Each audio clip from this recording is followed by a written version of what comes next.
Hey everyone, I'm out here in the garage. What we're going to be doing today is installing a strut brace on the garage door. So stay tuned.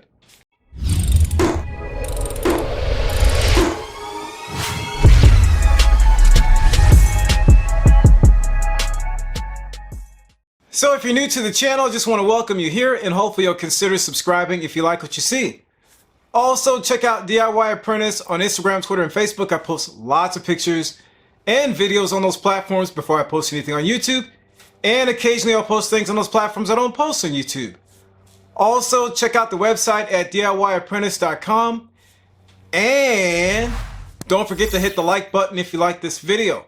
So it's been a little while since I made a video on this channel and I thought I'd get back into the swing of things. And first off, I'm going to talk a little bit about some of the things that have been going on over the last year and that have impacted my ability to make any sort of videos. So late 2021, I had a shoulder injury that I had to get repaired. It was pretty bad. They had to reattach a bunch of stuff in my left shoulder. I've had the right one done, so I kind of knew what to expect, but it's always a long process to get back after a shoulder injury, and so that took me about 6 months. I had COVID, which wasn't that bad, only a few days.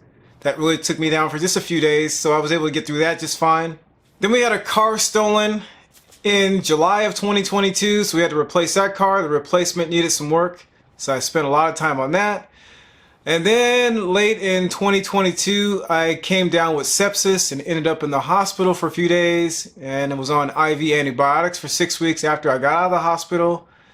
So that was kind of fun. And then right after that, I got a bacterial infection, was down for 3 weeks. And finally got over that. I lost about 10 pounds during that process. So it's been a very strange and weird year.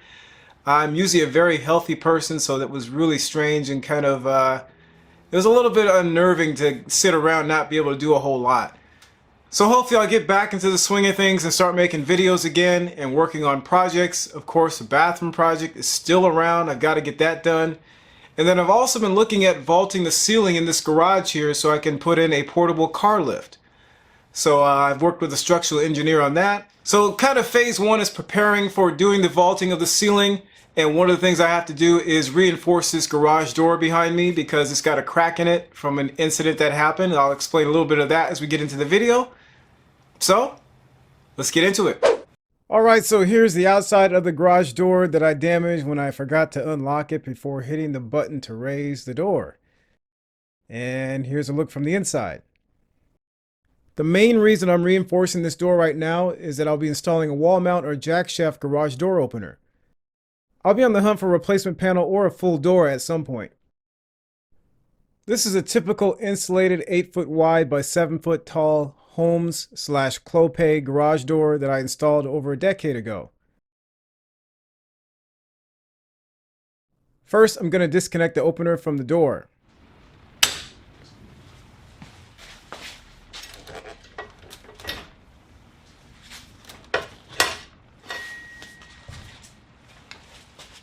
And the door isn't the only thing I damaged, so we're going to remove the center number 1 hinge and give it a few taps to straighten it out.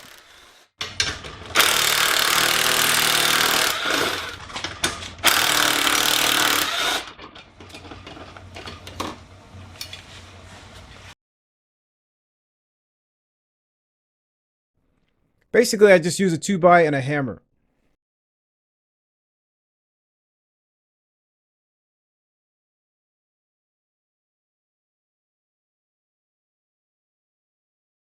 Alright, let's move on to what we're here to get done. So these are the 2 strut braces and the accompanying screws I got on eBay.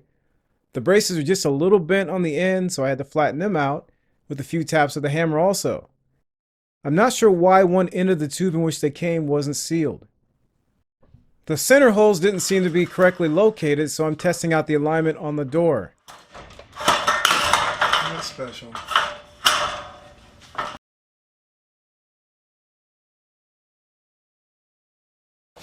Alright, so this brace is 94.5 inches wide.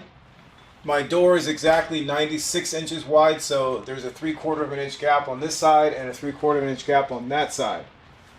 So the center point of this brace is right here at 47 1/4 inches from the end of the brace. So what I'm going to do now is go ahead and drill a hole and see if we can get this to line up.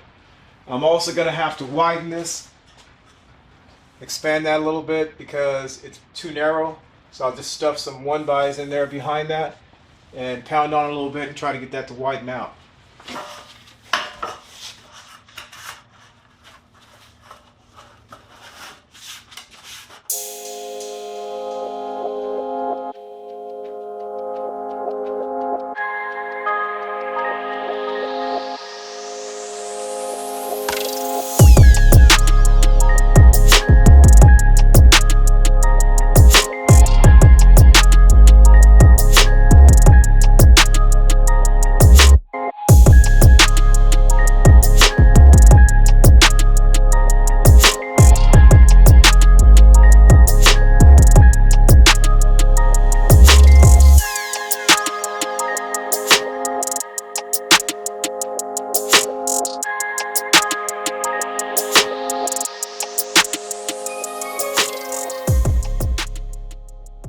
Now that the brace is widened, I'm checking the hole size to determine which drill bit to use. The hole should be large enough to pass a screw through it unobstructed.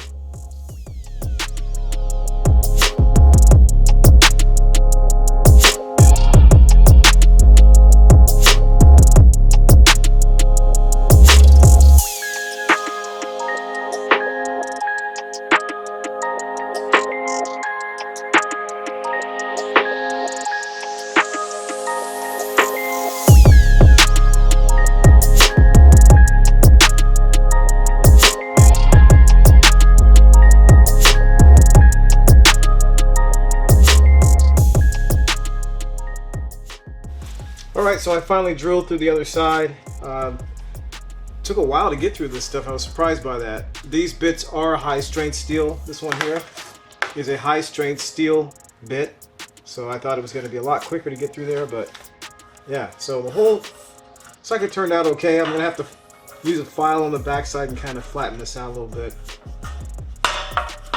So I'm just going to make the same hole on this side.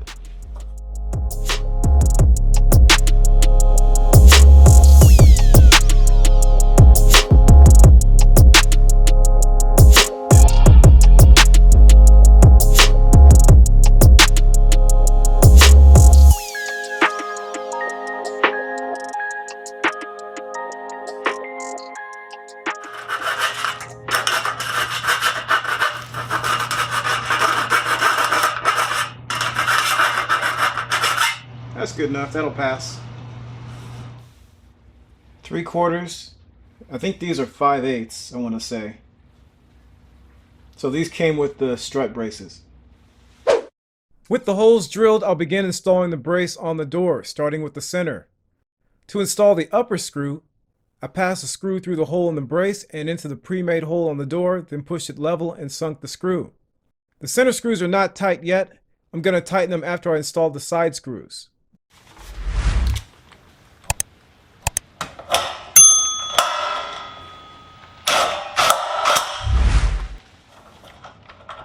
Get it in the hole and then just kind of shove it up that way.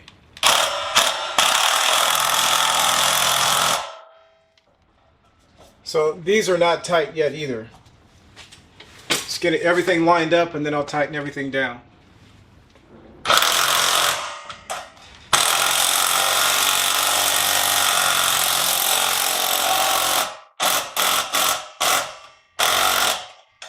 So I think we're ready to tighten everything down now. Take a quick look here.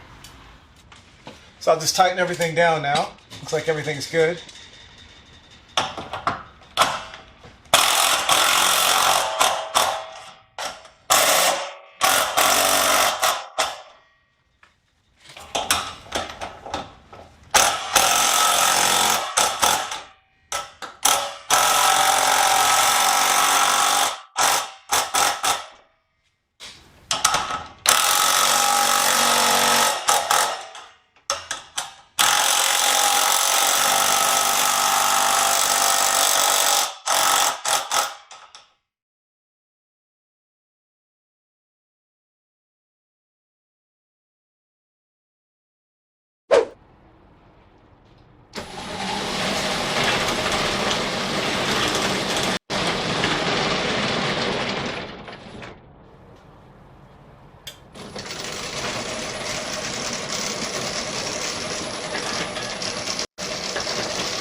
Alright, so there you have it. There's installing the strut brace on the garage door. So it wasn't quite as straightforward as I expected. I did have to straighten out one of the hinges, which wasn't too big a deal. And then we saw that the strut brace, they neglected to punch the holes in the correct spot, so I had to create my own holes and then just install it on the door. So hopefully this information was helpful, and thanks for watching.